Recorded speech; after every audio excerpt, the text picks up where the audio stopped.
Hello, I'm Chris Searles. I'm the rainmaker and the sponge maker with trees.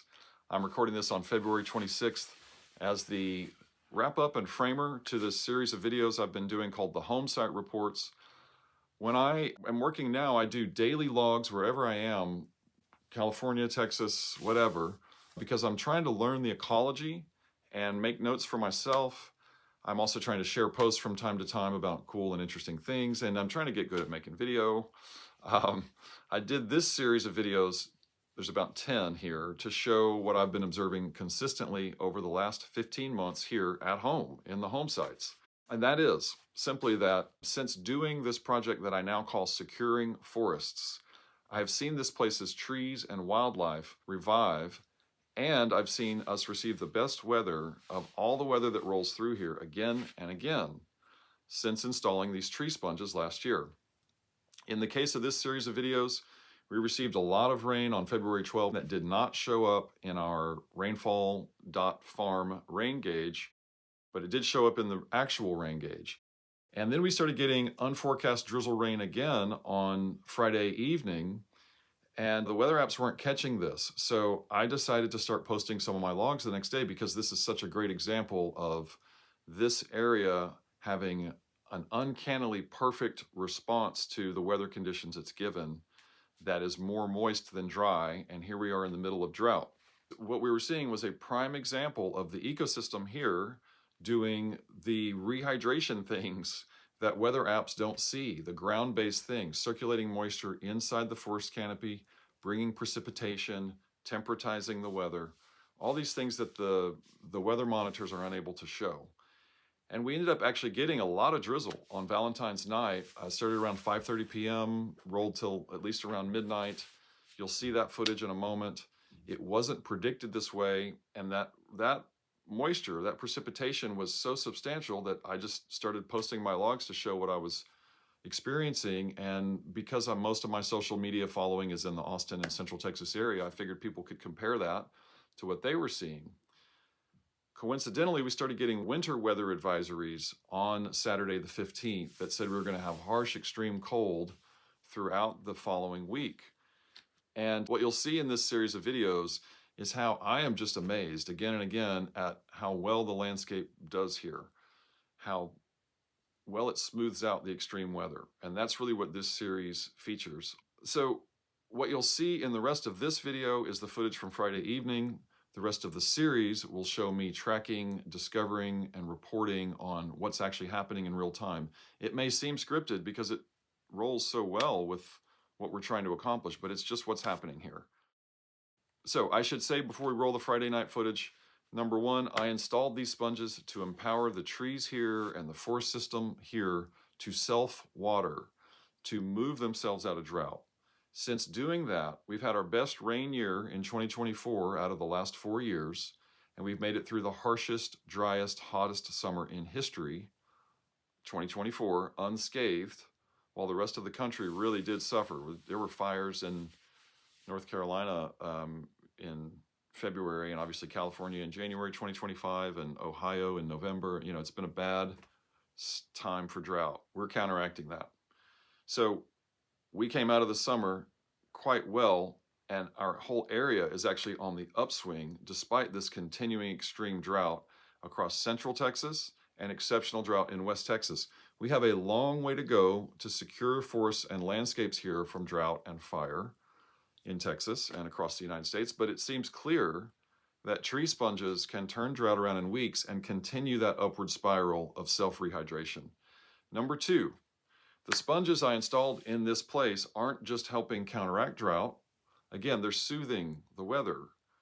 You'll see throughout the videos how I just am blown away at how comfortable I am outside. The coldest day of the entire 10-day series is on Sunday, February 16, when it's 35 degrees, because that's when the Arctic blast shoots in. We actually have colder weather for the rest of the week, but the quality of the air is somehow warm and comfortable here, sort of in this, forested situation that we are lucky to live in. And number three, the last thing, I also noticed the amplification of all these good effects as I was installing the sponges last year. So that implies very clearly that the more sponges, the better. I think we should sponge every needy tree in the world, and I think we'll all benefit tremendously from that. That's one of the things BioIntegrity is working on. I call sponging recapacitating trees on land.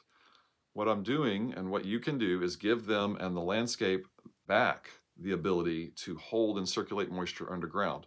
So all I am literally doing is building a garden bed for the tree's roots next to the tree. I don't actually plant in the sponge that's installed next to these trees. I put the sponge there to add more biology underground. I want the tree to have the ability to hold and circulate moisture, exchange it with the microbiology underground. The idea is to add rich living soil and to make sure that this rich living soil that you've added is secure and protected from extreme weather. It's easy to do this. You just place the soil next to the trunk so that it's thickest further away from the trunk, thinnest close to the trunk. This can be a foot away, this can be several feet away, depending on the scale and the situation. You make sure to build your sponge on slope. So if you have a tree on a slope, like standing this way in a landscape and the water rolls downhill, you put your sponge on the downhill side, the downslope side, so that water rolls into it. You just want to position the sponge to collect as much moisture naturally through gravity as possible. There's more about this in the other videos, but that's it in a nutshell. And this simple technique deployed across a forest system is game changing. Here's the Friday night footage. Thanks for watching. It's about 1:45 and the feel of the air is that rain wants to come down. There's basically no chance in the apple and tiny chance in AccuWeather for 1/100th of an inch, that kind of stuff around 10 p.m. I think. But this really feels like moisture that wants to fall right now. So just kind of noting that. It's felt like that basically all morning that I've been around. The moisture is very present in the air. And then again, it says it's in 30s or the 40s, but it's less icy chilly than it was. It is 12:33 a.m. Still Friday night, and I haven't been up at midnight in so long that I wasn't working. Just came back from a long family friends dinner. Cherished family friends from my entire life. I mean, let's do more of that now. Yeah, and it's just drizzle. It's perfection. It's slow. You know, I got thrilled when I got back because this stuff is falling. You can see it probably.